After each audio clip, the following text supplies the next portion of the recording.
Hello good morning guys. उड़ान coaching में फिर से आपका एक बार स्वागत है। मैं देवांश गौतम। आइए आज मैं 26 ऑफ अगस्त के जो रेलवे ग्रुप डी के पेपर हुए हैं उसका एनालिसिस करेंगे, यानी आरआरसी ग्रुप डी का आज मैं 26 ऑफ अगस्त के सारे पेपर जो तीनों शिफ्ट में हुए उन्हीं का आज हम एनालिसिस करेंगे और देखेंगे कि कौन कौन से क्वेश्चन किस टाइप से आए हुए हैं और उन्हीं को विथ एक्सप्लेनेशन हम हल करेंगे। गाइस याद रखें कि अभी तक जितने भी एग्ज़ाम हो रहे हैं सारे क्वेश्चन जो है तो रिपीटेड हैं। रिपीटेड का मतलब पैटर्न रिपीटेड है, क्वेश्चन के जो डाटा है वो बस चेंज है, बाकी जितने भी क्वेश्चन आ रहे हैं सेम पैटर्न पे आ रहे हैं, बस डाटा चेंज है। इसलिए आप डेली उन्हीं चैप्टरों को पढ़िए जहाँ से क्वेश्चन आ रहे हैं, जिससे आपके क्या हो जाएंगे, आसान हो जाएंगे एग्ज़ाम में हल करना। आइए क्वेश्चन नंबर फर्स्ट लेते हैं और आज की शुरुआत हम क्वेश्चन नंबर फर्स्ट 26 ऑफ अगस्त के हैं ये पेपर, यानी जो पेपर हम एनालिसिस करने जा रहे हैं 26 अगस्त के हैं, तीनों शिफ्ट के गाइस। तो क्वेश्चन नंबर फर्स्ट से स्टार्ट करते हैं। पहला प्रश्न हम सीआई से लेते हैं और प्रश्न नंबर पहला है कि एक राशि जिसका ब्याज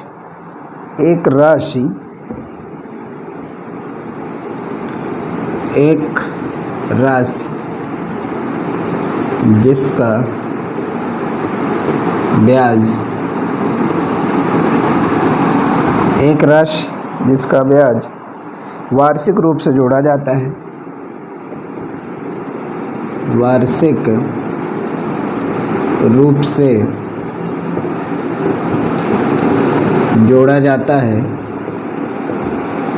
रूप से जोड़ा जाता है, कहता है 10%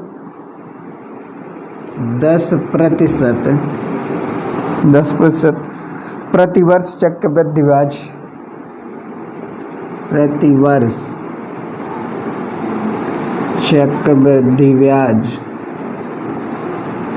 प्रतिवर्ष चक्रवृद्धि ब्याज पर 2 वर्षों में ऐसा लिख ले, 2 वर्षों में 121,000 रुपये हो जाती है,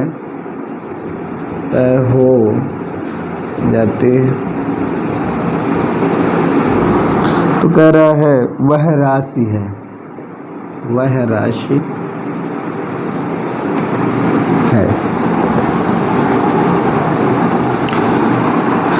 तो ये पहला क्वेश्चन आपका है गाइस, चक्रवृद्धि ब्याज से आया हुआ है, कंपाउंड इंटरेस्ट का सवाल है। कहता है कि वह राशि कौन सी है, यानी वह राशि मतलब प्रिंसिपल हमसे जानना चाहता है। हमें जो सीआई की रेट दे रखी है वो 10% दे रखा है और कहता है टाइम दे रखा है 2 वर्ष और कहता है 2 वर्षों में इतने रुपए हो जाती है। गाइस इसके लगाने के कई तरीके हैं अपने अपने। आइए मैं आपको एक अच्छा ऐसी अप्रोच बताने जा रहा हूँ जहाँ से आपको विदिन सेकेंड मात्र लगेंगे इसको सॉल्व करने में। आइए स्टार्ट। 10% आपको दे रखा है और 10% की फ्रैक्शन होती है गाइस 1/10। ये आपको कुछ चीज़ें फ्रैक्शन याद रखनी होगी, बाकी मैं फ्रैक्शन की पूरी जितने लंबे सीरीज बनना चाहेगी तो बन जाएगी, लेकिन मैं पूरा फ्रैक्शन आपको समझाऊंगा एक ही वीडियो में। अभी फ़िलहाल आप इसको समझें कि 10% की फ्रैक्शन कितनी है, 1/10, यानी ये आपका प्रिंसिपल है और ये क्या है आपका इंटरेस्ट है। तो principal plus interest equals to क्या होता है, अमाउंट। तो यानी मैं ऐसे कहता हूँ कि पहले प्रिंसिपल 10 रहा होगा तो 1 साल बाद कितना हो गया हो, 11। फिर दूसरे साल, एक बात समझेगा, ये जो 10% है ये 2 साल 10% के देर से लग रहा है, इसलिए मैं लिख रहा हूँ 10 से 11 हुआ पहले साल, फिर उसी 10 से 11 हुआ दूसरे साल।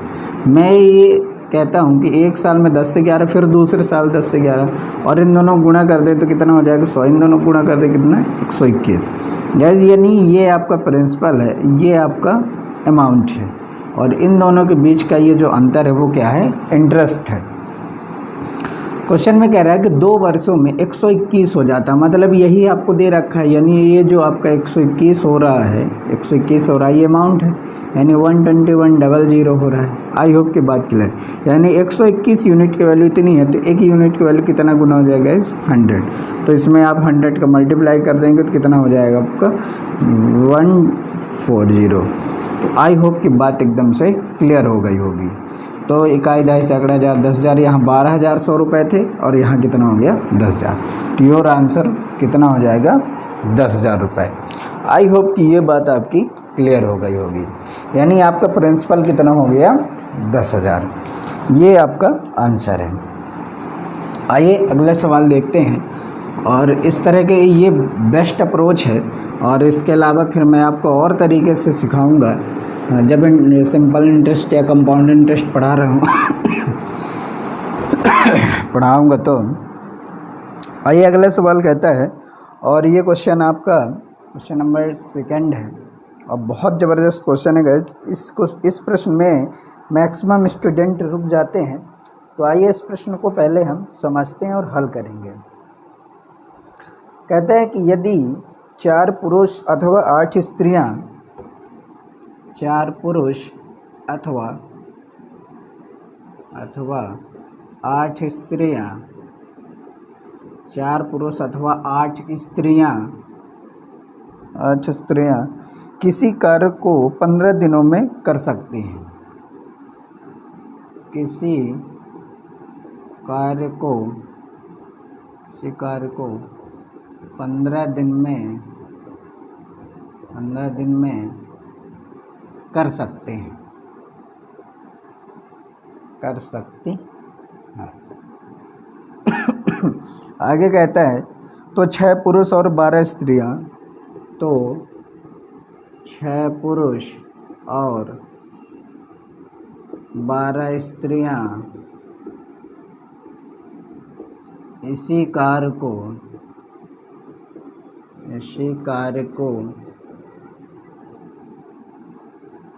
कितने दिन में करेंगे। आइए सॉल्व करते हैं। और बहुत ही बढ़िया प्रश्न है गाइस। इसमें 2 तरीके से क्वेश्चन आता है। एक तो एक ए टाइप का हो गया कि 4 पुरुष अथवा 8 स्त्रियां। एक क्वेश्चन और आता है कि 4 पुरुष और 8 स्त्रियां, यानी यहाँ आपको मिल जाता है और तथा ऐसे शब्द में वा।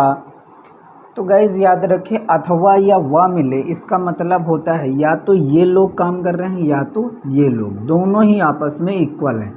यानी ये मैं कहता हूँ कि 4 मैन इक्वल्स टू 8 वुमेन।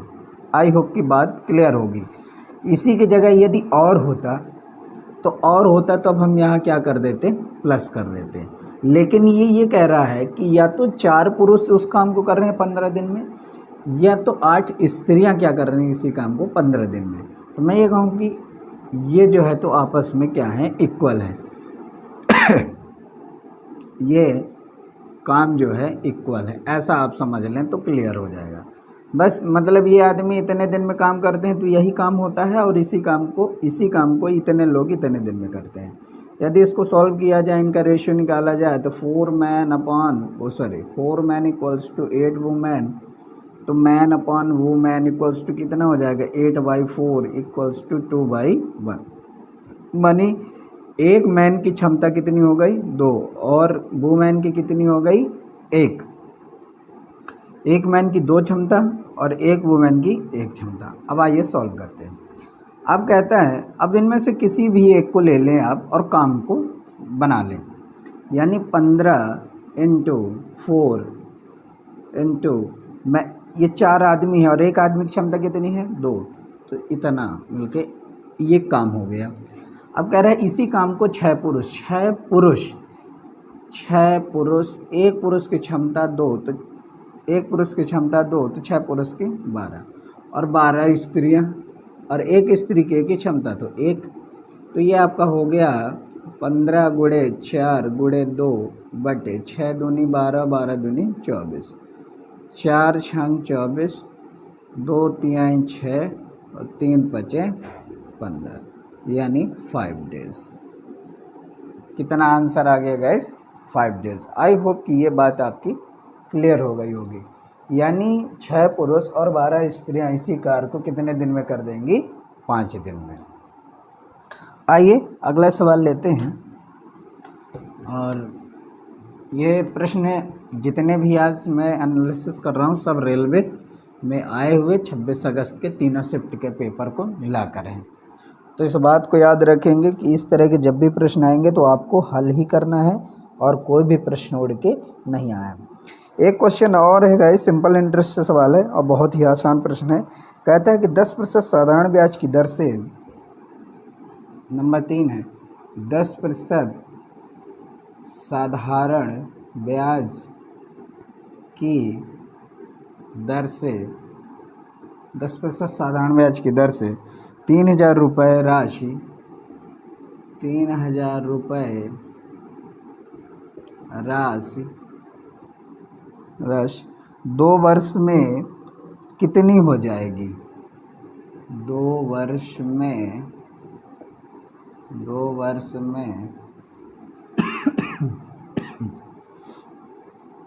कितनी हो जाएगी? आई होप ये प्रश्न आपसे बन जाएगा और बड़ा ही सिंपल है गाइस। तो आइए सॉल्व कर देते हैं हम। कहता 10% साधारण ब्याज की दर से 3,000 रुपये 2 वर्ष में कितना होगा? बहुत ही सिंपल है। जिनको ना पता हो तो एक तरीका और मैं सिखा देता हूँ कि कैसे हल करना है। सटीक अप्रोच क्या होगी? एक साल का 10% तो दूसरे साल भी 10% ही होगा। तो गाइस याद रखें, जब भी सिंपल इंटरेस्ट की बात हो तो साधारण ब्याज ना ही प्रिंसिपल कभी नहीं बदलते हैं जब तक कि वो बोला ना जाए। अब बोला जाएगा तो क्या बदलेगा? आपका दर बदला जाएगा, यानी देगा वहाँ पास। लेकिन यहाँ कुछ ऐसा नहीं है। तो एक साल में 10 तो 2 साल में कितना हो जाएगा? 20%। और 3,000 पे बोल रहा है, यानी 3,000 का 20% आप निकाल लेंगे तो ये आपका क्या हो जाएगा? ये हो जाएगा आपका सिंपल इंटरेस्ट। तो क्या आपसे सिंपल इंटरेस्ट पूछ रहा है? नहीं, वगैरह 2 वर्ष में कितनी हो जाएगी मतलब अमाउंट पूछ रहा है, यानी 120% पूछ रहा है। और 100% आपका 3,000 है तो 120 आपसे पूछ रहा है। तो 12 तिया 36 और 1 0 2 0 बस इसके पीछे चिपका दो तो ये तुम्हारा आंसर हो जाएगा अमाउंट का।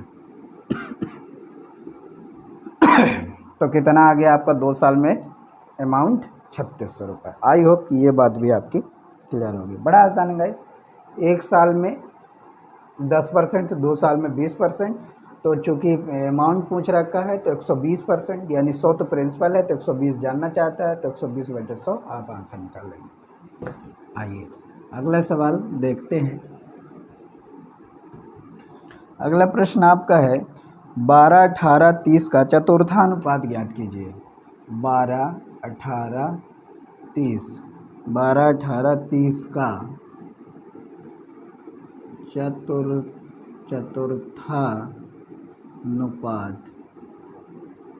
चतुर्थानुपात बताइए।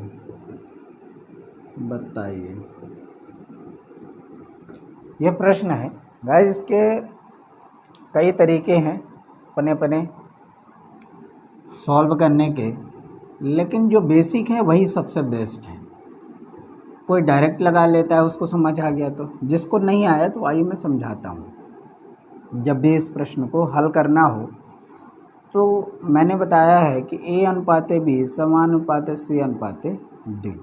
जब ये फर्स्ट है आपका, ये सेकंड है और ये थर्ड है और ये आपका फोर्थ है। गैस बड़े अच्छे समझेंगे कि A/B = C/D। ये इस रूप में हो जाता है क्योंकि इन दोनों के रेशियो के समानुपात का मतलब होता है ये आपस में बराबर होते। तो सवाल में ये फर्स्ट आपको देख रखा है, सेकंड दे रखा है एंड थर्ड दे रखा है, तभी तो चतुर्था पूछा है। बस वैल्यू पुट कर दीजिए। तो 12/18 = 13 क्या हो जाएगा आपका? x/z जो मानना हो मान सकते हैं। अब ये से ये कटेगा, ये से ये कटेगा, लेकिन बस ऐसे नहीं काटना है भैया, ध्यान रखना है इस चीज़ को। तो 6 से काट देते, 6 दूनी 12, 6 3 18, यानी 6 2 12 एंड 6 3 18। और कुछ कट रहा है? हाँ, इससे कट जाएगा तो ये 15। अब इन दोनों का मल्टीप्लाई हो जाएगा तो x कितना हो जाएगा? 45। तो इस प्रकार से हम क्या निकाल लेते हैं? Fourth proportional. कौन सा? Fourth proportional. यदि गाइस इसी में थर्ड पूछते तो क्या करते? तब आपको कुछ ऐसा सवाल देता है 10 एंड 15 ऐसा कुछ क्वेश्चन दे देता कि 10 और 15 का तृतीय अनुपात ज्ञात कीजिए। क्या निकालने के लिए बोल देता गाइस? तृतीय अनुपात। तो तृतीय, तो आपको क्या दे रखा है? एक तो फर्स्ट दे रखा है, बी दे रखा है और सी आपसे पूछ रखा है। वैसे याद रखें, जब आपसे सी पूछ रखा है तो तृतीय निकालने के लिए होता है फार्मूला कि C equals to B square upon A. ये फार्मूला याद रखें तो आपका आसान से आंसर आ जाएगा। ये कैसे होता है आइए इसको हम बना लेते हैं। इसका भी कैसे होगा? ए रेशियो बी एंड समानुपाते। अब आपको चूँकि थर्ड दे रखा है और थर्ड ही पूछ रखा है और ये समानुपात में 4 होते हैं, इसलिए हम इस बीच वाले को 2 बार लिख देते हैं, अनुपाते सी। आई होप कि ये बात एकदम से क्लियर होगी। तो आपसे ये पूछ रखा है और ये दे रखा है, तो इसका सी क्या हो जाएगा? सी इक्वल्स टू 15 का स्क्वायर डिवाइड बाय 10 यानी 225/10 यानी 22.5। तो इस प्रकार आपका क्या हो जाएगा? Third proportional. यदि मीन यानी मध्यानुपात पूछ देता है कि मध्यानुपात बताइए, मध्यानुपात, तो मध्यानुपात के लिए क्या करते? B square equals to A into C करते, सॉरी ए इंटू डी करते, यानी बी इक्वल्स टू क्या हो जाता है? A under root A D, ए और डी। आई होप की बात क्लियर हो गई। यानी मध्य पूछेगा तो ये फार्मूला, तृतीय पूछा तो इस प्रकार का फार्मूला और चतुर्थ पूछा तो इस प्रकार। तो इससे एक सवाल हर शिफ्ट में आ रहा है, इसलिए गाइज इस सवाल को या इस तरह के जितने भी प्रश्न आते हैं आप इनको हल करके ही जाएंगे। आई होप की बात एकदम से क्लियर हो गई होगी। आइए नेक्स्ट सवाल देखते हैं। अगला कहता है कि 18 और 32 के बीच सभी अभाज्य संख्याओं का औसत बताइए। 18 और 32 के बीच सभी अभाज्य संख्याओं का योग, सभी अभाज्य संख्याओं का औसत ज्ञात कीजिए। औसत ज्ञात कीजिए। गैस ये सवाल तभी आपसे बनेगा जब आपसे, जैसा कि मैंने हर एक अपने सेशन में आपको बता रखा है कि आपको क्या करना है कि अभाज्य संख्याएं पहचानना आना चाहिए। तो 18 और 32 के बीच सभी अभाज्य संख्याओं का औसत पूछ रखा है। तो आइए हल करते हैं। सबसे पहले बात, हमने हर वीडियो में आपको ये बताया है, हर सेशन में बताया है कि आपको जब भी अभाज्य संख्याओं से सवाल आएंगे तो अभाज्य संख्याएं आपको पता होनी चाहिए। तो आइए स्टार्ट करते हैं। 18 और 32 के बीच पहली अभाज्य संख्या 29 होगी, फिर अगली कौन सी होगी? 23 होगी, फिर 29 होगी, और कोई है एक जो छूट रही हो आपसे? हाँ, 31। ये 4 अभाज्य संख्याएं हैं और इन्हीं का औसत पूछ रखा है। तो गाइस क्या करेंगे? सबको जोड़ेंगे। ये 10 हो गया और ये 10 हो गया, 10 2 12 हो गया, 12 2 22 यानी 2 आ गया। अब इन दोनों को जोड़ देंगे, 5 3 2 5 5 2 7 7 1 8 और 8 2 10 यानी कितना आ गया आपका? 102 और डिवाइड बाय 4 तो 2 और ये आपका 2 5.4 ही होगा, नहीं 5 होगा। तो ये आपका आंसर आ जाएगा 25.4। तो आई होप ये बात आपकी एकदम से भी क्लियर हो गई होगी। यानी आपका राइट आंसर कितना आएगा? 25.5%। गाइस याद रखें, ये अभाज्य संख्याएं आपसे आना चाहिए, नहीं तो आप फंस जाएंगे। अब इनका नंबरों का औसत निकालना, इसलिए मैंने हर सेशन में आपको बताया कौन कौन से अभाज्य संख्याएं। तो नोट करें, रिवाइज करें और फिर हल करें। आइए अगला सवाल दिया हो, सिंप्लीफिकेशन से दिया हुआ है और बहुत ही आसान सवाल है। क्वेश्चन नंबर 7 है।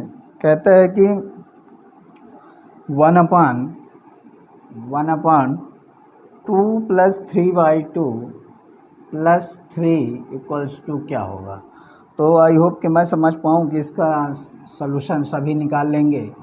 तो इसमें कुछ नहीं करना है, बस नीचे से स्टार्ट करना, सॉल्व करना। 2 दूनी 4, 4 3 7 और ऊपर चला गया ये 2, तो 2/7 + 3 और 7 3 21, 2 23, 23/7 योर आंसर। तो इसका आंसर कितना हो जाएगा, 23/7। तो बड़ा ही आसान था। और गाइज ऐसे ही सवाल आ रहे हैं, इसलिए ज़्यादा परेशान होने की ज़रूरत भी नहीं है। बिल्कुल आपको बेसिक आना चाहिए, साथ ही साथ कंसेप्ट क्लियर है, तो बिल्कुल आपसे पेपर मैथ के बन जाएंगे। आइए अगला सवाल दे रखा है गुणनखंड निकालने के लिए, कि बोल रहे हैं निम्न समीकरण का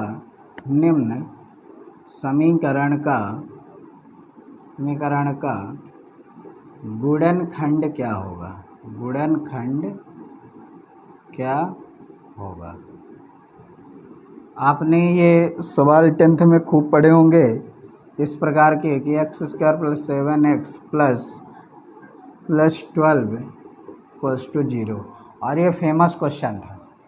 और ये मुझे ऐसा लगता है एग्जैक्टली ये क्लास 10th का ही उठाया हुआ सवाल है एकदम से। तो बोल रहे हैं इसका गुणनखंड ज्ञात कीजिए। आपने पढ़ रखा होगा श्रीधराचार्य सूत्र, एक गुणनखंड फैक्टराइजेशन मेथड। तो इस प्रकार से आप हल कर सकते हैं किसी भी मेथड से। आइए मैं आपको एक अप्रोच सिखाता हूँ। जब भी ऐसे सवाल आएँ तो आपको करना क्या है, ऐसी 2 संख्या फाइंड आउट करना है जिनको आपस में हम गुणा करें तो 12 आए। क्या है, 12 यानी 12। और उन्हीं दोनों संख्याओं को आपस में प्लस करें तो कितना आए, +7 आए।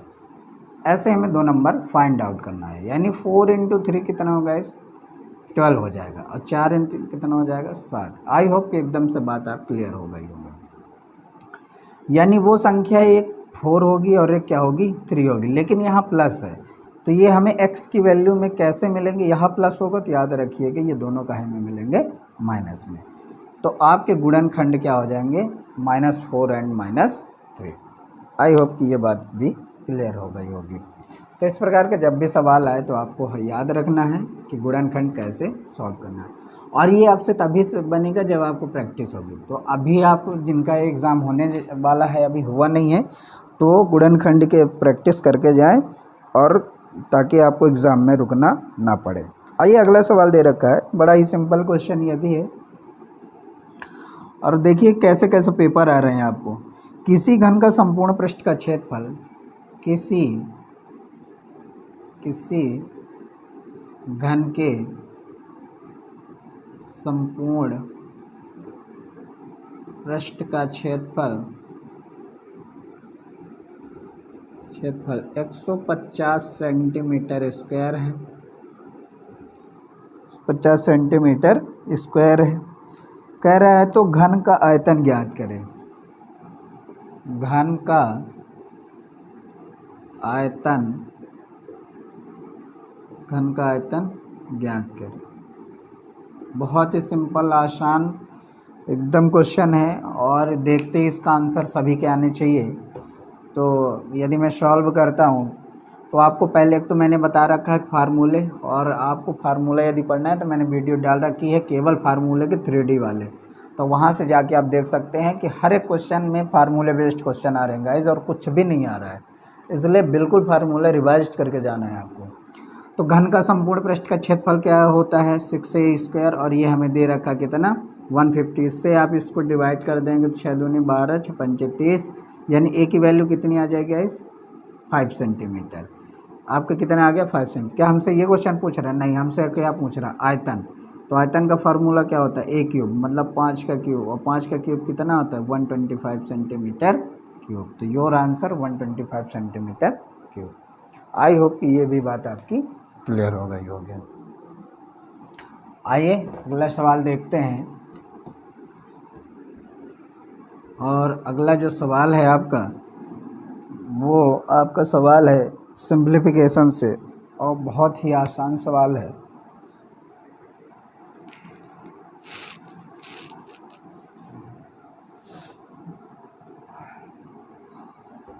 क्वेश्चन नंबर 9 है शायद, जो भी नंबर हो आप देख लेंगे। प्रश्न कहता है कि 100 × 100 into 80/100, 80/100 into x/100 equals to 600। कहते हैं x की वैल्यू ज्ञात कीजिए। अब इससे आसान कोई सवाल बन सकता है क्या? बिल्कुल नहीं बन सकता है। और जिसको पढ़ना भी ना आता होगा वो भी इस सवाल को हल कर सकता है। पढ़ना गैस हल करना आता है उससे, मतलब याद रखें। ये 100 से 100 जीरो कैंसिल, 0 से 0 कैंसिल। अब क्या बचा? अब तो कुछ भी नहीं बचा। x = 6 और डिवाइड बाई 8, इसको डिवाइड कर देंगे तो 7,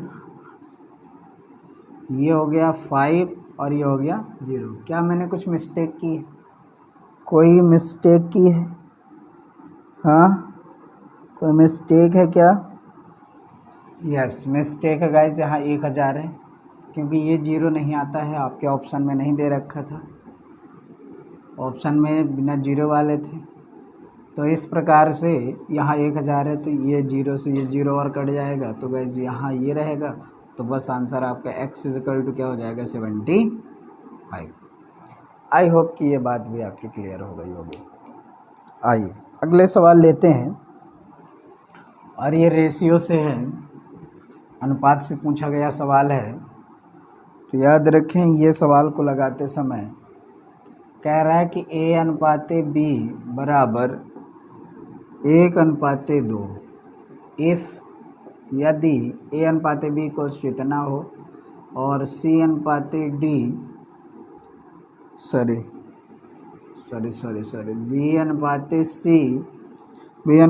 कितना दे रखा? 3:4 एंड C/D क्या दे रखा आपको? 5:6, 5:6। तो क्वेश्चन जानते हैं क्या पूछ रहा है? मैक्सिमम स्टूडेंट जो होते हैं ना, इस क्वेश्चन को सॉल्व तो कर लेते हैं, लेकिन ये नहीं देखते कि पूछा क्या जा रहा है। और जैसे ही सलूशन आया, ऑप्शन में देखे, टिक मारे, चले आए, और उनका क्या हो गया? गलत। तो आपको ऐसा नहीं करना है। कैसे करना है? तो सबसे पहले आप प्रश्न पढ़िए। मैक्सिमम स्टूडेंट क्या होते हैं ना, प्रश्न पढ़ते नहीं, सवाल देखिए कि ऐसा है, अच्छा ये वाला सवाल ऐसा है तो इस तरह लगाना होता है। बस देखिए ऑप्शन में भी उसी तरह दिया होता है और लगा के आ जाते, देखते नहीं कि पूछ क्या रहा है। सवाल में इसमें क्या पूछा है देखिएगा, D/C और B/A, उल्टा कर दिया है। सवाल इधर दिया है और पूछ दिया D/C। तो आइए इस सवाल को हल करते हैं। जब भी ऐसे सवाल आए तो इनको आप लिखने का तरीका समझ जाइए कि जैसे A/B/C/D आप ऐसा लिख लें एक साथ और लिखते जाएं। A और B की जगह A भी लिख दें, B और C है ना, तो B A है, फिर से B दोबारा आ गया तो B के नीचे B लिखें तो 3 हो जाएगा, C की जगह C लिखें, 4 ये हो गए। फिर C/D है ना, C के नीचे आप क्या लिखेंगे? 5 लिखेंगे, और D के नीचे 6। बस गाइस इतना आपका क्लियर हो गया। अब कुछ नहीं करना है, इसके पीछे जगह खाली है तो जो बैठा उसी को इधर भी बैठा दो, ये बैठा इधर खाली इसको बिठा दो, ये खाली इसको बिठा दो, जिसके बगल में जो खाली उसी को बैठाते आ जाओ। बस अब आपको गुणा कर देना है इनसे। तो 5 × 15 एकम 15, 3 दूनी 6 पंचे 30, क्या लिख रहा है? 6 पंचे 30, 4 दूनी 8 पंचे 40, और 2 दूनी 4 और 24। क्या मैं सही लिखा हूँ? आई होप, क्या उम्मीद कर सकता हूँ कि मैं सही लिखा हूँ? हाँ, करना ही पड़ेगा। गलत, क्योंकि यहाँ 4 होगा, वही तो मैं कह रहा हूँ, कुछ तो गड़बड़ है। तो 4 दूनी 8, 8 छंग 48। तो ये आपका रेशियो आ गया गैस। लेकिन ऑप्शन में ये दिया भी था और मैक्सिमम स्टूडेंट ने यही लगा के भी आया और उनका क्या हो गया? गलत। क्यों? क्योंकि सवाल इधर से पूछ रखा है। तो आपको लिखना क्या था? 48/40, 40/, 30/ एंड 50। तो your answer this, not this. I hope clear.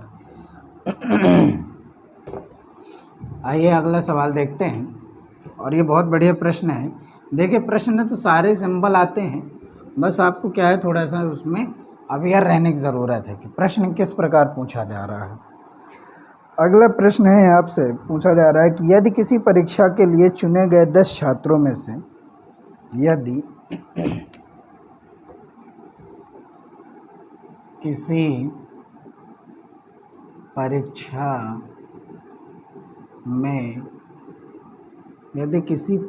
में चुने गए 10 छात्रों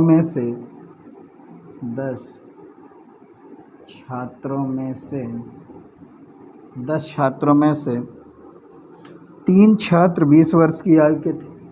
3 छात्र 20 वर्ष की आयु के थे। 20 वर्ष आयु के थे। अगला कह रहा है 4 छात्र 21 वर्ष। 4 छात्र 21 वर्ष। और कह रहा है 3 छात्र 22 वर्ष। 3 छात्र 22 वर्ष।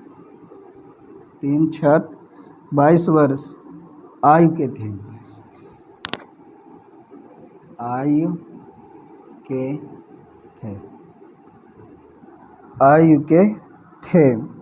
तो कहता है पूरे समूह की औसत आयु क्या होगी। पूरे समूह की औसत आयु क्या होगी। पूरे समूह की औसत आयु क्या होगी। गाइस आइए देखते हैं टोटल कितने थे 10 में से 3 वो हो गए, 4 ये हो गए, 4 3 7 और 7 3 10। बस गाइस अब कुछ नहीं करना है, आसान हो गया हमारा क्वेश्चन। तो 3 छात्र 20 वर्ष के थे, 4 छात्र 21 वर्ष के थे और 3 छात्र 22 वर्ष के थे। 22 वर्ष के थे तो 3 गुणे 2 वो 3 छात्र 20 वर्ष के तो टोटल कितने हो जाएंगे, कितने आयु के। 1 छात्र 21 वर्ष का तो 4 थे तो कितना हो गया 4। ये कितना हो गया 3। तो यही हमारी टोटल आयु हो जाएगी। यही कह रहा है ना गाइस। 3 छात्र 20 वर्ष आयु के थे, यानी 1 20 का, 2 20 का, 3 20 का, तो टोटल 60, फिर टोटल 84 और टोटल 66। सही लिखा हूँ, बिल्कुल सही लिखा हूँ। I hope clear. अब इन दोनों को ऐड कर देंगे 0 और ये हो गया 8 से 14, 14 6 20 और 20 और 1 21 और डिवाइड बाई 10 तो 10 का 0।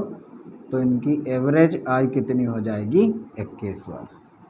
तो 10 छात्रों की औसत आयु कितनी वर्ष हो जाएगी गाइस 21 वर्ष।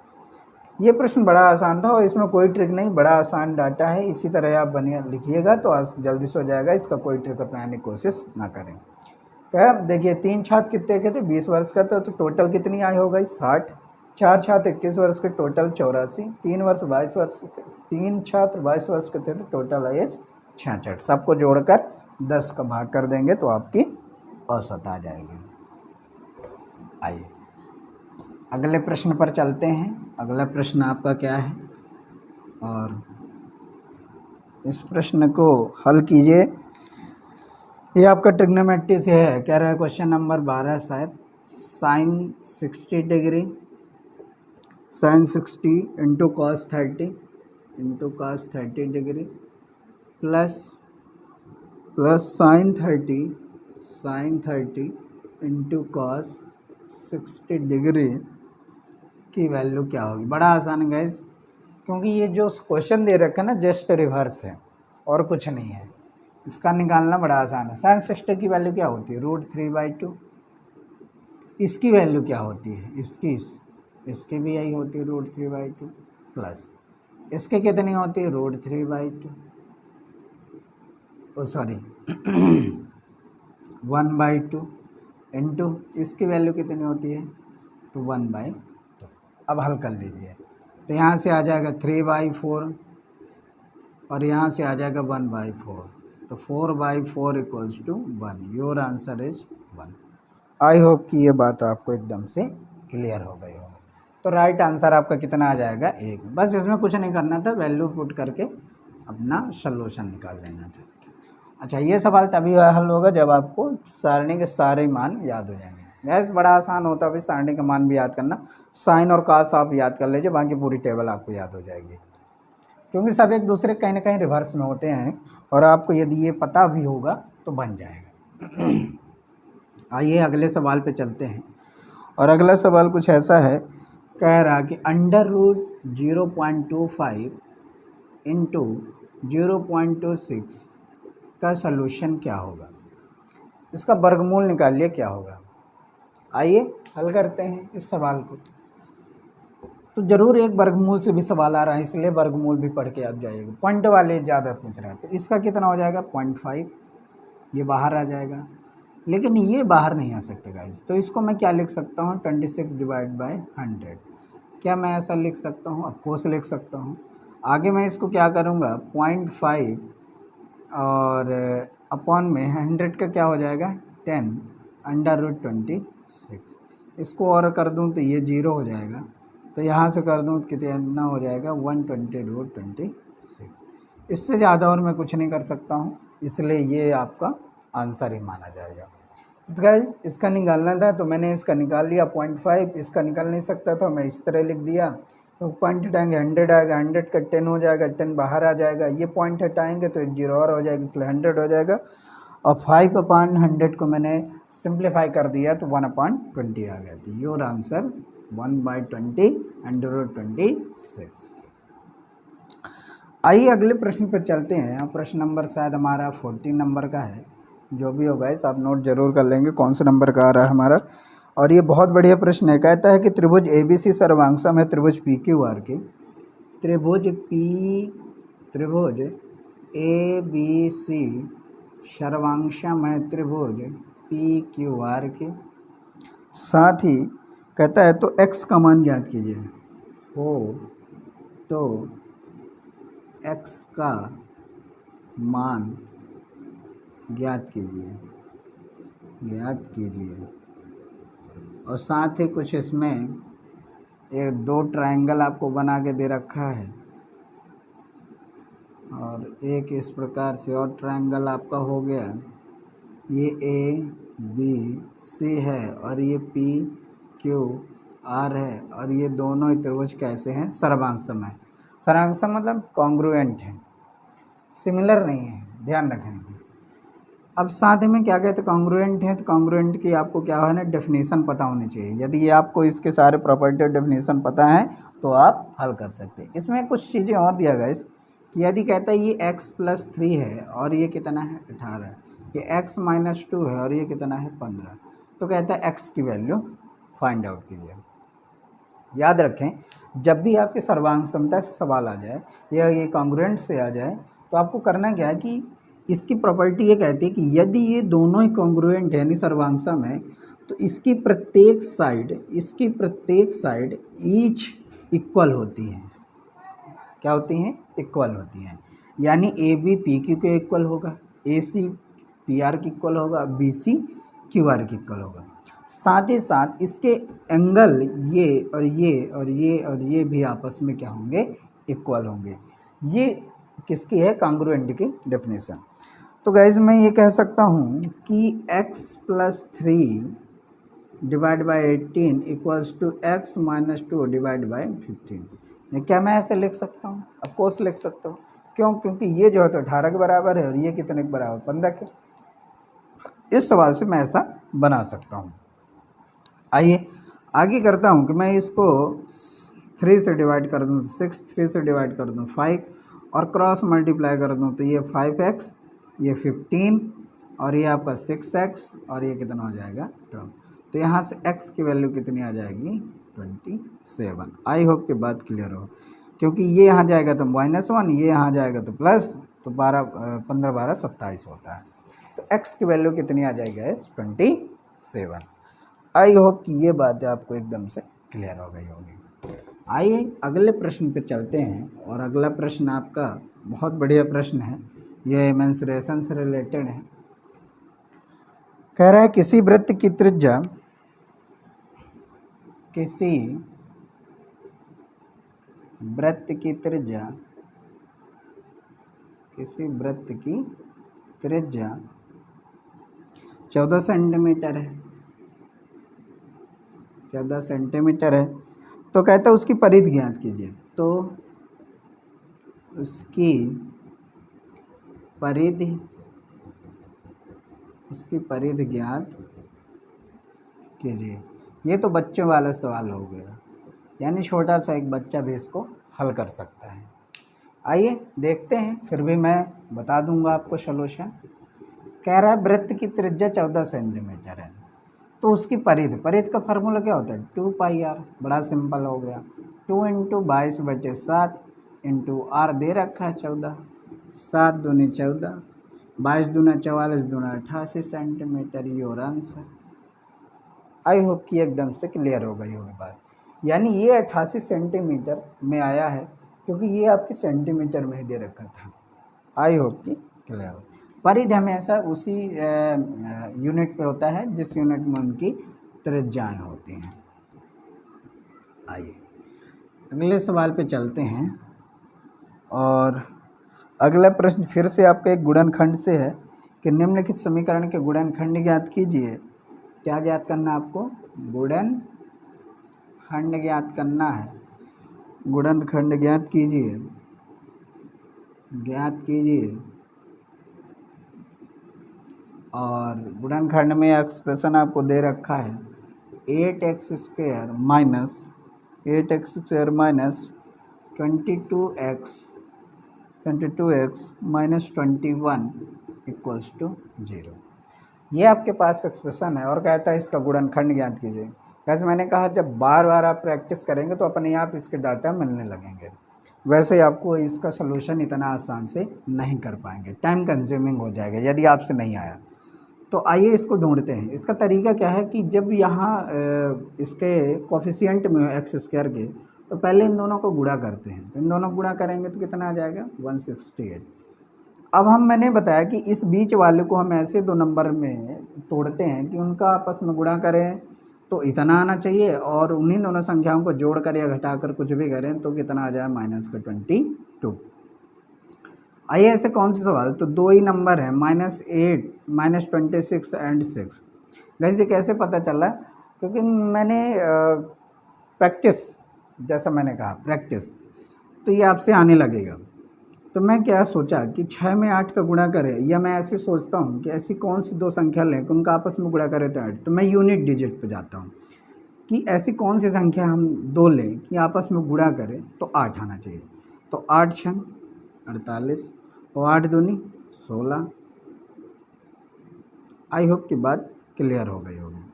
क्या आप समझ पाए कि नहीं? तो 1 मिनट, कुछ मिस्टेक तो नहीं हो गया सवाल में?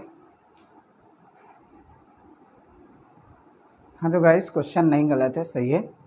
तो क्या मैंने कहा कि 8 6 48 के 8 हासिल आए 4 और 6 दूनी 12 12 4 16। तो ये तो हमारा दोनों नंबर्स आ गए। तो मैं इसको क्या लिख सकता हूँ? मैं इसको ऐसे लिख सकता हूँ गाइस कि 8x² minus 28x plus 6x minus 21। आई होप कि ये बात एकदम से आपकी क्लियर हो गई होगी। यानी अब यहाँ से मैं इसको इससे माइनस करेंगे तो क्या आ जाएगा, हमें -22 आ जाएगा। अब इनमें से कॉमन क्या मिलेगा? तो इसमें से ऐसी कौन सी संख्या है जो कॉमन मिल जाए? तो एक गाइस ये तोड़ने का और तरीका मैं बताऊं कि जो नंबर मिले उनको आप लिख लीजिए -28 और 6, और जिसका इस नंबर में गुणा किए तो उन्हीं को इससे डिवाइड भी कर दीजिए, तो आपको आसान से इसका उत्तर मिल जाएगा, ज़्यादा भटकने की ज़रूरत नहीं पड़ेगी। 4 से इसको डिवाइड करने के साथ 4 से इसको 2, 2 से तो 3, 2 से 4, यानी x की वैल्यू आपको क्या मिल जाएगा -7/2 एंड 3/4। आई होप कि ये बात एकदम से आपकी क्लियर हो गई हो। तो your answer will be -7/2 and 3/4 होगा। आइए अगले प्रश्न में चलते हैं, और यह भी प्रश्न बहुत अच्छा है। कहता है कि लंबवृत्तीय बेलन और एक गोले का आयतन बराबर है। क्वेश्चन नंबर जो भी होगा इस 16, 17, 18 कहता है कि लंबवृत्तीय बेलन एक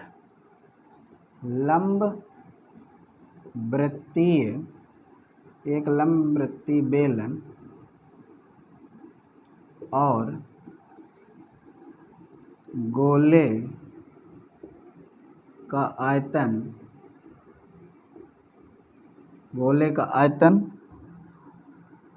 बराबर है। साथ ही कहता है बेलन की त्रिज्या और गोले का व्यास बराबर है। बेलन की त्रिज्या गोले के व्यास के बराबर है।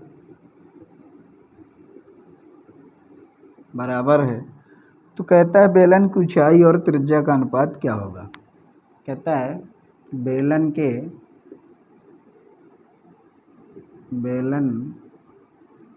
की ऊंचाई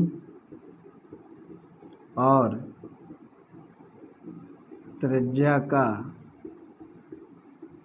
अनुपात क्या होगा। आइए इसको सॉल्व करते हैं। बड़ा आसान प्रश्न है। बस जैसे जैसा प्रश्न कहेगा इस मेंसुरेशन के जितने भी सवाल आए उसी आधार पे आप चलते जाइए तो आपके प्रश्न आसान हो जाएंगे। लंबवृत्तीय बेलन का सूत्र क्या होता है, πr²h। जैसा कि मैंने कहा कि आपको बहुत ज़रूरी है हमारे 3D की वीडियो देखना, क्योंकि वहाँ मैंने सारे फार्मूले 3D के क्लियर किए हैं। कौन कैसे आते हैं, क्या क्या बनते हैं, सारे मैंने कॉन्सेप्ट क्लियर कराए। इसलिए आप उसको जितना बेहतरीन से देखेंगे उतने अच्छे से आप डील कर पाएंगे 3D वाले जितने भी क्वेश्चन आएंगे। तो ये बेलन का आयतन का सूत्र हो गया। अब गोले का आयतन का सूत्र क्या होता है, 4/3 πr³। अब गाइस एक बात ये समझना, ये दोनों सेम आर हो जाएंगे तो मैं इसका आर मान लेता हूँ ये है। अब आइए हल करते हैं। अगले चलते हैं लाइन पे। कहता है बेलन की त्रिज्या गोले के व्यास के बराबर है। बेलन की त्रिज्या क्या है, आर। गोले की त्रिज्या क्या है, आर। तो ये आर है, ध्यान रखेंगे ये क्या है, आर है, नहीं त्रिज्या है। लेकिन कह रहा है इसकी आर जो है तो इसके व्यास के बराबर है, यानी 2r। आई होप क्लियर होगा। यानी ये जो आर है इसके 2r के बराबर है। तो r बराबर क्या हो जाएगा, r बराबर हो जाएगा स्मॉल r डिवाइड बाय 2। ये बात आपकी यदि क्लियर हो गई हो तो आगे हम चलते हैं। आइए तो यहाँ से पाई से पाई कैंसिल हो जाएगा। यहाँ से r² है, इसको लिख लीजिए r² इंटू h। यहाँ से r³ की जगह आप क्या लिखेंगे, r/2 का whole cube into 4/3। I hope के clear. r² into h equals to, यहाँ क्या हो जाएगा, r³ डिवाइड बाई 8 इंटू 4/3। 4 से 2 क्यूब से ये, तो यहाँ से r बचा, यानी h यहाँ बचा, यहाँ से एक r बचा इधर ला लिए, तो ऊपर क्या 1 है और 3 दूनी 6, यानी h/r equals to 1/6। Your answer height upon radius equals to 1/6। तो ये इस प्रकार से हमारा इसका आंसर होगा। गाइस तो ये कुछ आए हुए प्रश्न थे जो मैंने डिस्कस किए आपके साथ। आइए कुछ और प्रश्न हैं जिनको भी हम आपके साथ हल करा देते हैं ताकि आपको किसी भी प्रकार के प्रश्नों में दिक्कत न हो जब भी ऐसे कोई सवाल पूछा जाए। आइए क्वेश्चन नंबर नेक्स्ट कहता है कि if x is equal to 2 given हो। कहता है x इजिकल टू 2 हो तो कहता है x³ plus 27x² plus 243 into x plus 631। कहता है यदि x बराबर इतना हो तो इसकी वैल्यू ज्ञात कीजिए। गैस कुछ नहीं करना था, बस x की जगह 2 रखना था और आंसर निकाल लेना था, कुछ भी नहीं था।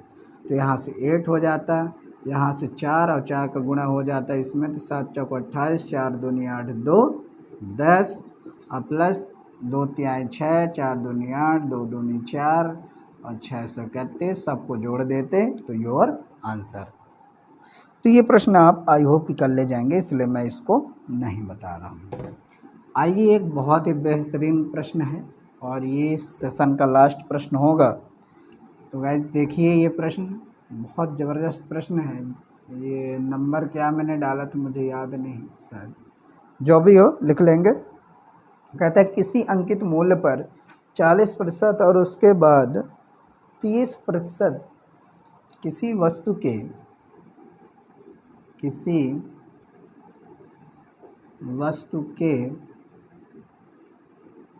अंकित मूल्य पर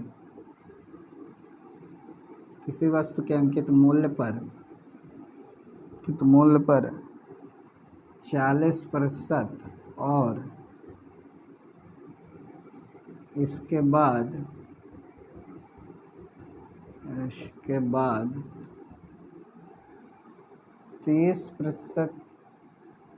30% और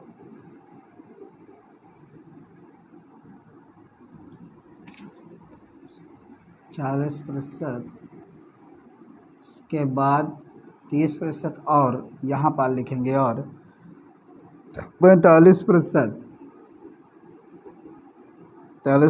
इसके बाद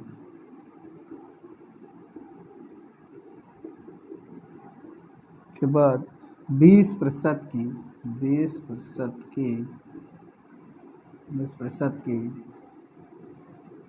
उत्तरोत्तर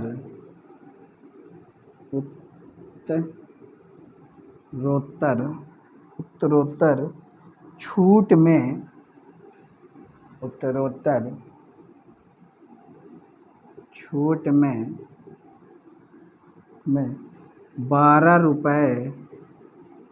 12 रुपये का अंतर है।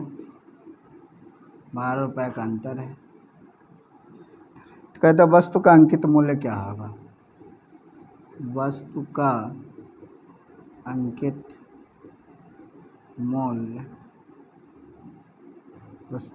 मूल्य क्या है? आइए हल करते हैं इस प्रश्न को। गाइस इस प्रश्न में आप ध्यान से देखेंगे कि ये प्रश्न जो है डिस्काउंट से रिलेटेड है और ये उत्तरोत्तर का मतलब होता है कि लगातार आपको डिस्काउंट पर डिस्काउंट देता जा रहा है। तो ऐसे प्रश्नों को हल करने के 2 अप्रोच है, लेकिन इस प्रश्न को यदि ध्यान से पढ़ेंगे तो ये एक कंडीशन देकर बोलता है कि एक वस्तु तो एक ही है, लेकिन एक में क्या है कि पहले 40% उसके बाद 30% का छूट दिया, और कहता है 45% और इसके बाद 20%। मतलब एक ही वस्तु में 2 तरीके से डिस्काउंट देता है और इन दोनों के डिस्काउंटों का जो अंतर है वो कितना है? 12 रुपये है। यानी मैं ये कहूँ कि 100 रुपये की कोई वस्तु थी, 100 रुपये कोई वस्तु थी, तो पहले 40% का डिस्काउंट दिया, मतलब अब वो कितने की बची वस्तु? 100 का 60% बची। फिर कहता है इसके बाद 30% और दिया, 30 दिया मतलब ये 70 बची। ये बात आप बिल्कुल समझ पाए होंगे। आइए फिर अगला कहता है और मतलब फिर से इसी अंकित मूल्य में कहता है 45% के डिस्काउंट दिए, 45 का डिस्काउंट दिए, तो अब ये वस्तु कितने की बची थी? 55% की बची। फिर कहता है ये 55% हो गया, तो इसके बाद वो 20% फिर डिस्काउंट दिया, मतलब अब ये वस्तु बची 80%। और कह रहा है इन दोनों का अंतर जो है वो 12 रुपये के बराबर है। आइए हल करते हैं। ये 0 से ये 0 कैंसिल, ये 0 से ये 0 कैंसिल, ये 0 से ये 0 कैंसिल, ये 0 से ये 0 कैंसिल, 5 से 11 आ गया, 5 से 2 आ गया। अब आइए आगे देखते हैं। 7 छंग कितना हो जाएगा? ये 2 से इसको और काट दीजिए, 4। 7 छंग कितना हो जाएगा? 42। 11 छः कितना हो जाएगा? 44। अब देखिए इनके बीच अंतर कितना है? 2 का अंतर कितना दे रखा? 12। तो एक कितना? 6। तो 100 कितना? 600। यानी आपका अंकित मूल्य कितना हो जाएगा? 600 रुपये। आई होप कि ये बात एकदम से क्लियर होगी। देखिए एक ही प्रश्न है, इसमें दो तरीके से उसने बोला। एक तो बोला कि अंकित मूल्य में पहले हम 40% छूट दिए, फिर जो वस्तु बचा उसमें हम फिर से 30% छूट दे दिए। फिर कहता और उसी अंकित मूल्य में, मतलब और का मतलब क्या कर रहा है, उसी अंकित मूल्य में 45% का छूट दिया, फिर उसके बाद कितना दिया, 20% का दिया। तो कहता है जो पहले दिया था अंकित मूल्य पे छूट, दूसरे वाले में दूसरा जो मैंने छूट दिया, उन दोनों डिस्काउंट के बीच जो अंतर है वो कितने रुपए का, 12 है। जबकि यहाँ से निकालने पर कितने यूनिट का अंतर आया, 2 का। 2 12 के बराबर तो 1 6 के बराबर तो 100 600 के बराबर। तो आई होप कि ये बात एकदम से आपकी क्लियर हो गई होगी। गाइज आइए एक आध दो प्रश्न और देखते हैं। सो गाइज एक और भी महत्वपूर्ण प्रश्न है, ये भी आया हुआ आपके पेपर में है। कहता है कि समबाहुभुज के प्रत्येक आंतरिक कोण एवं बाह्य कोण का अनुपात 3:1 है। तो कहता है बहुभुज की कितनी भुजाएं हैं। बहुभुज का मतलब ये रेगुलर साइड वाले हैं, रेगुलर पॉलीगॉन से क्वेश्चन है। कहने का मतलब है गाइस कि कहता है कि आंतरिक और बाह्य कोण का अनुपात दे रखा है।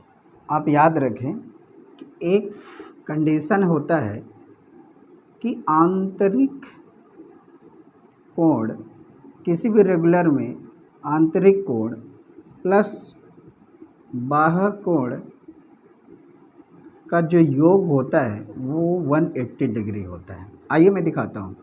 जैसे ही एक रेगुलर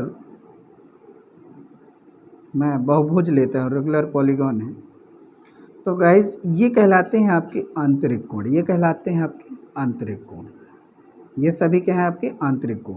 और यदि इसी साइड को ऐसे आगे बढ़ा दिया जाए तो ये क्या कहलाता है, बाह्य कोण। ये क्या कहलाता है, बाह्य कोण। ये क्या कहलाएगा, बाह्य कोण। ये क्या होगा, बाह्य कोण। ये क्या होगा, बाह्य। ये क्या होगा, बाह्य। क्या आप बात समझ पाएँ? यानी ये जितने भी हम साइडें बढ़ाएंगे आगे पीछे, सब क्या बनते हैं, बाह्य कोण। तो अब ध्यान से देखें कि यदि ये पूरी साइड खींच दी जाए इस तरह, तो ये मैंने कहा आंतरिक कोण है, ये क्या कहा मैंने, बाह्य कोण। तो इन दोनों को यदि ज्वाइंट कर दिया जाए तो कितने डिग्री की कोण बन जाता है, 180 डिग्री। इसलिए ये कंसेप्ट आपको याद रखना होगा कि आंतरिक कोण प्लस बाह्य कोण का योग कितना होता है, 180 होता है। अब बिल्कुल क्लियर हो गई होगी बात। ये आंतरिक प्लस बाह्य का अनुपात दे रखा, मतलब 3:1 जो दे रखा हमें वो आंतरिक प्लस बाह्य। तो यदि इसको x और इसको भी x मान लेते, इन दोनों का योग कितना हो जाएगा, 180 डिग्री हो जाएगा। यानी 4x = कितना हो जाएगा, 180। 4 से डिवाइड करेंगे, 4 चौको 16, 4 पंचे 20, यानी x की वैल्यू कितनी आ गई, 45 डिग्री। यानी एक कोण कितने डिग्री का हो गया गाइस, 45 डिग्री का। एक चीज़ और समझिए, टोटल कितने डिग्री कोण होता है, टोटल होता है 360 डिग्री का। यानी कंप्लीट कितने डिग्री कोण होता है, 360 का। यानी कोई भी कोण होगा मैक्सिमम कितना होगा गाइस, पूरा सर्कल घुमा देंगे 360 ही होता है। जब 360 होता है, आइए आगे समझते हैं। एक कोण कितना है, 45 डिग्री का टोटल से। तो मैं 45 के इसमें भाग करेंगे तो मुझे पता चल जाएगा कि ये जो रेगुलर पॉलीगॉन बना था वो कितनी भुजाओं वाला था।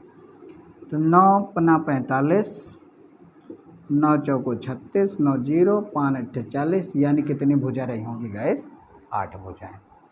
आई होप ये बात एकदम से आपकी क्लियर हो गई होगी।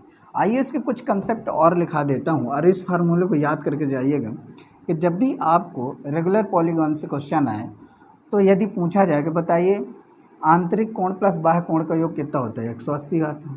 या कि इस प्रकार का कोई प्रश्न आ जाए, अनुपात दे दे, तो इसको याद रखेंगे कितना होता है, 180 होता है।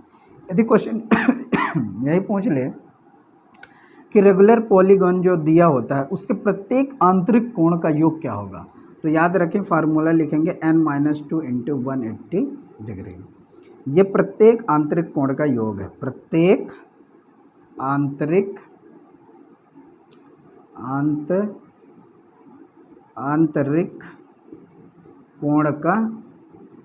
कोण का योग का फार्मूला है इस, यानी n-2 × 180। n क्या है, n आपकी वर्टेक्स हो सकती है, वर्टेक्स मतलब समझ गए गाइस, शीर्ष। यानी किसी भी रेगुलर में आपको शीर्षों की संख्या दे दे वो n हो सकता है, कोणों की संख्या दे दे वो हो सकता है, भुजा की संख्या दे दे वो हो सकता है। यानी जैसे जो जो यहाँ देगा n कोण देगा तो कितने कोण देगा वो यहाँ लिख देना है, भुजा देगा तो भुजा लिख देना है, शीर्ष बताएगा शीर्ष लिख देना।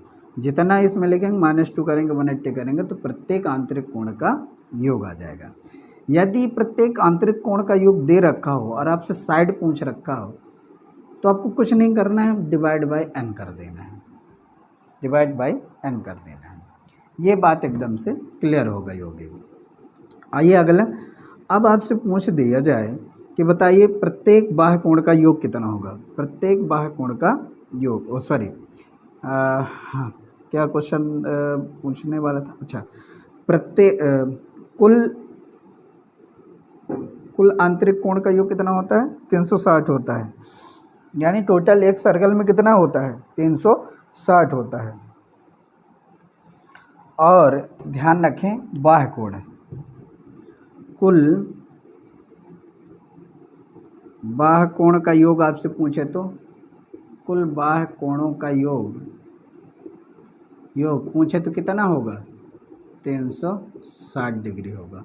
और एक बाह्य कोण का योग पूछे तो डिवाइड बाई n कर देना है। बात समझ पाए, कुल बाह्य कोण का योग 360 और एक का पूछे एक बाह्य कोण का योग कितना होगा तो 360 डिवाइड बाई n। यदि आपसे किसी रेगुलर पॉलीगॉन में क्वेश्चन पूछ ले कि बताइए विकर्णों की संख्या क्या होगी तो n-2 into n divide by 3। क्या बात आप समझ पाए, यदि विकर्णों की संख्या पूछ ले, विकर्ण की संख्या बताइए किसी रेगुलर पॉलीगॉन में कितना होगा तो n-3 into n divide by 2। n मैंने बता दिया कि n क्या क्या है, वर्टेक्स हो सकता है, साइड हो सकती है, एंगल हो सकता है। क्लियर गाइस, यानी इन तीनों में चारों में से कुछ भी एक हो सकता है। इस प्रकार से आप इसमें से वैल्यू पुट करके आप अपना आंसर दे सकते हैं। तो आज के लिए इतना ही guys, thank you so much watching for my video and have a nice day. और लाइक एंड सब्सक्राइब जरूर करें ताकि मैं अगला वीडियो आपको लाता रहूँ इसी प्रकार।